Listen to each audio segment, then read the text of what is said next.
Well, now moving on, our museums and art galleries have been hit hard by the pandemic, so some are fighting back with exciting technologies like virtual and augmented reality, artificial intelligence, high-speed mobile broadband and the decentralised internet. In fact, London's Serpentine Gallery has just released a report on the future of art ecosystems with a bold digital strategy to put our artists at the forefront of the web's transition from 2.0 to 3.0. In fact, tucked away behind the gallery's exhibition spaces, the Serpentine even has its own artificial intelligence lab. And artists are working with gaming technology with its graphics and multi-user environments. So Kay Watson, she's very interested in moving all this on. She's head of arts technologies at Serpentine Galleries in London, and she tells me what she means by the universe, MetaVerse. The metaverse is a shift in our understanding of what the digital world and digital spaces are. So we can think of it as a digital second layer, a persistent layer, a spatial layer. And I think what's important is that what we're seeing is this shift from the Web 2.0, which we would call the social web, which is where we get social media and all of these ways of interacting with the internet, towards Web 3.0, which is very much about a spatial web, and it's also about a decentralized web, so blockchain is a vital part of that. And we've previously seen in the way that cultural institutions function is that, we've responded to those changes in digital culture and in digital infrastructure. And I think what we're trying to say now is can we take a more proactive role in the way that technologies develop, in the way that they manifest themselves and who gets to be involved, what the access possibilities are, all of these ideas. So this is why we think it's important for us to really consider the shift that's happening now with regards the metaverse or Web 0.3 or the spatial web or whatever language we're going to use for it. As we sit here now on the threshold of the future metaverse, what kinds of technologies are exciting you the most?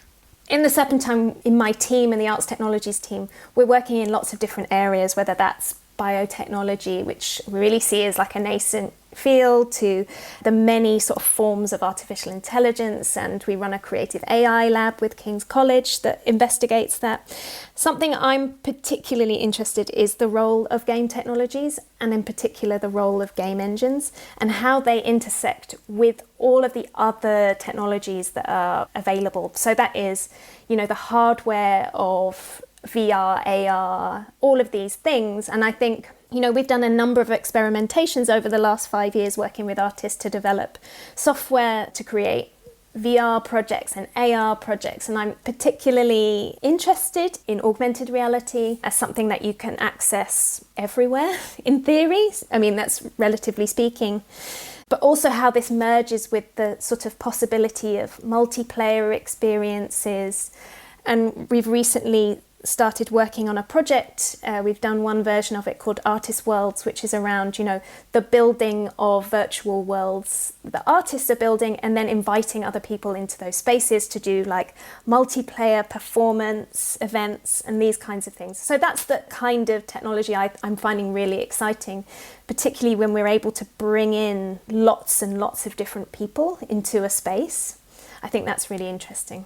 When you think of the number of revolutions that art has gone through, the development of perspective, the use of camera obscurers, the development of oils and acrylics, art's gone through so many revolutions, and it's definitely going through one now. The palette of tools that artists have available for expression. Exactly. And I think, what's also interesting about some of these softwares is that they are more accessible. Now, again, relatively speaking, but we have things like sort of big name game engines which have different licensing agreements, which means that artists or people who are not making a lot of money from making video games can access those technologies for free and access to building worlds. And I think that's really, really amazing. And if you're a startup or a research institution, I wouldn't be surprised to hear you say that you have an AI lab, but you're an art gallery, for goodness sake. how are you dabbling with AI? Is this kicking out the artists and the algorithms are going to end up producing the art? What's going on there? Absolutely not. The way that we see it is that artists are a vital part in the way that we develop and talk about technologies. I think what we're saying is that artists can and should have a role in how technologies integrate into society in general. And that can happen through creative experimentation, new forms of expression, all of these things. And so that's why we have these labs, because in a sort of more traditional relationship, it would be we commission you to make something and that thing is final, and then we show that thing and we show that artwork. But in this relationship, we're trying to look at things a little bit differently, like where are the spaces when that experimentation can happen? Where is the space for failure? And that is something that is able to happen in the tech industry and these other industries that we haven't necessarily been able to be able to support in the art field as of yet. So it's what we're trying to do is create, sort of incubate new ideas, new perspectives, and for those to actually, hopefully go on to influence how artificial intelligence continues to be a part of our lives. That's Kay Watson talking about the metaverse, not the universe. She's not a cosmologist. So, Ghisaine. Well, it's expanding rapidly, isn't it? Across lockdown has been big push on metaverse and new virtual worlds for workplace, education, social, gaming, everything. So, and actually it's an excellent time to move forward on this because as is mentioned in the interview, this really does enable access to wider audiences, but also access to many creators too, because anyone can begin to create in these worlds. You don't have to have an art degree from a certain college to actually get the chance to do it. So it's breaking down a lot of elitism, I believe.